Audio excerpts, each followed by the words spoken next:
Гласот на Америка на македонски. Преку една деценија вашиот прозорец кон САД. А сега, директно од студиото во Вашингтон.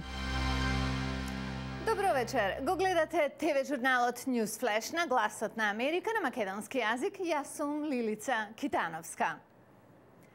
САД соопштија планови за подобрување на односите со Бурма, почекорите што оваа земја ги презеде кон демократија во светлина на парламентарните избори од неделата. Еве како тоа го формулираше американската државна секретарка. Ке продолжиме внимателно да ги следиме тамошните настани и на акција ќе одговориме со акција. Ке бараме и натаму подобрување во почитувањето на човековите права, вклучително и безусловно ослободување на преостанатите политички затвореници. А што се случи во Бурма за овој потек? Водечката опозициона партија доби над 40 места во парламентот, а незината лидерка Ан Сан Су Чи доби едно од тие места по 20 години минати во куќен притвор. Од другите вести, во Окланд, Калифорнија, официјално е обвинет поранешниот студент на медицинско училиште по 7 основи за убиство по настанот во понеделникот во христијанскиот коледж.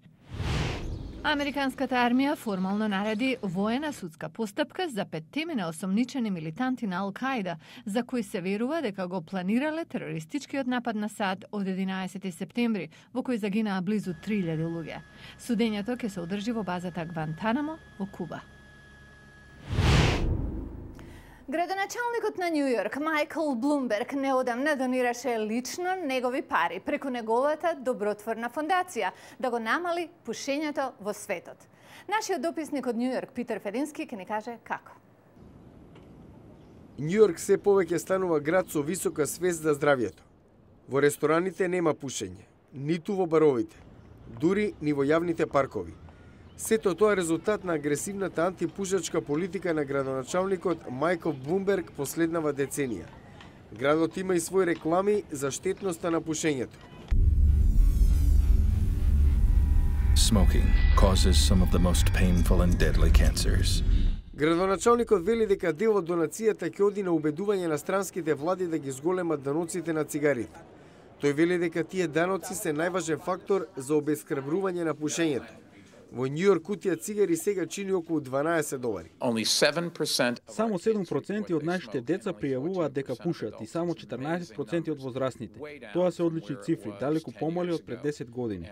И тоа е причината што во Њу Јорк животниот век е 3 години подолг од Америка во целина. Блумберг вели дека 5 држави имаат половина од сите пушачи во светот: Кина, Индија, Индонезија, Русија и Бангладеш.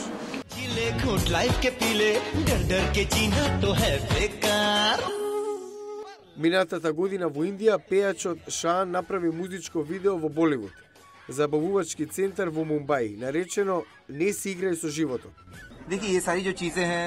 Нашата кампања е да се промени размислувањето на младината дека пушењето не е кул, ниту ќе ве направи херој. Кампањата на Блумберг не е добре дојдена секаде.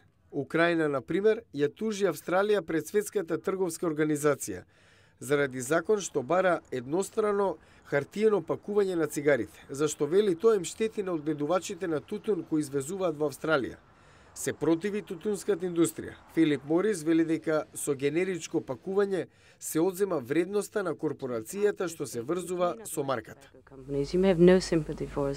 Може да немате симпатија за нас, но принципот е ист. Не можете да одземете нечи имот без компензација. Блумберг ова не го колеба. Тој вели дека неговата донација ќе биде употребена и за запирање на некои реклами кои пушењето го прават гламурозно. Пред 100 години, на 15 април 1912, на првото патување, најголемиот, најлуксузен патнички брод на светот, Титаник, удри во Санта Мраз во Северен Атлантик. За помалку од 3 часа, 2/3 од оние на бродот се давеа или мрзнеа во ледените води, а бродот лежеше на океанското дно. Ова е прилог за таа незаборавна ноќ. Фасцинацијата со потонувањето на Титаник се чини како да нема крај. Само неколку дена пред 100 годишнината, тридимензионална верзија на еден од најпопуларните филмови на сите времиња, Титаник, почнува да се прикажува во светот. Во Лас Вегас, на валица од посетители на изложбата на артефакти од бродот, изнесени од океанското дно. Само 710 од над 2000 луѓе на бродот преживеале. И предходниот филм, Ноќ за паметење, покажува дека Титаник немал доволно чамци за спасување. Жени и деца биле сместени во нив. Патници од трета класа и мажи потонале со бродот. Исидор рекол, се додека има жена или дете на овој брод, јас како маж нема да влезам во спасувачки чамец. Ида останала со него, како што е драматизирано во филмот. Последен пат биле видени гушнати на палубата, кога огромен бран ги потопил. Бродот е откриен во 1985-та. Многу експедиции го фотографирале, некои предмети биле собрани. Како знак на почит спрема трагедијата и оние кои во неа го загубиле животот, ништо не е изнесено од самиот брод, на кој се гледа како на свет објект. Арлан Етингер е председател на Гурнси лицитаторска куќа во Њу Јорк, каде се на продажба 15.500 предмети. Ричард Девенпорт Хайнс напишал книга за патниците на Титаник, од најсиромашните до најбогатите. Тој вели дека несреќата се уште фасцинира, зашто го евоцира тоа што тој го вика ароганција на технолозите.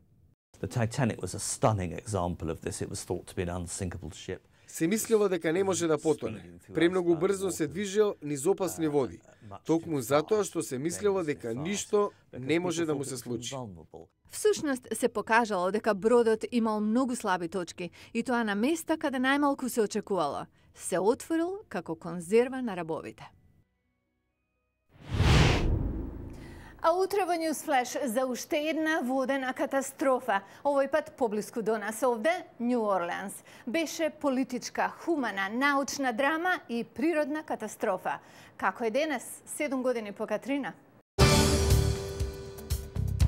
Нью Орлеанс е малку побогат, малку помлад и малку побел од пред поплавата. Од каде промените, гледајте утре во Newsflash.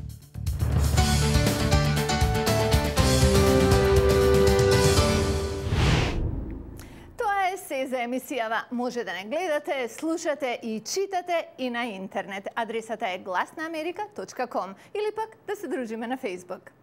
Поздрав до утре! Јас сум Лилица Китановска од студиото во Вашингтон, а вие го гледавте Newsflash на Гласот на Америка на македонски. Пријатна вечер!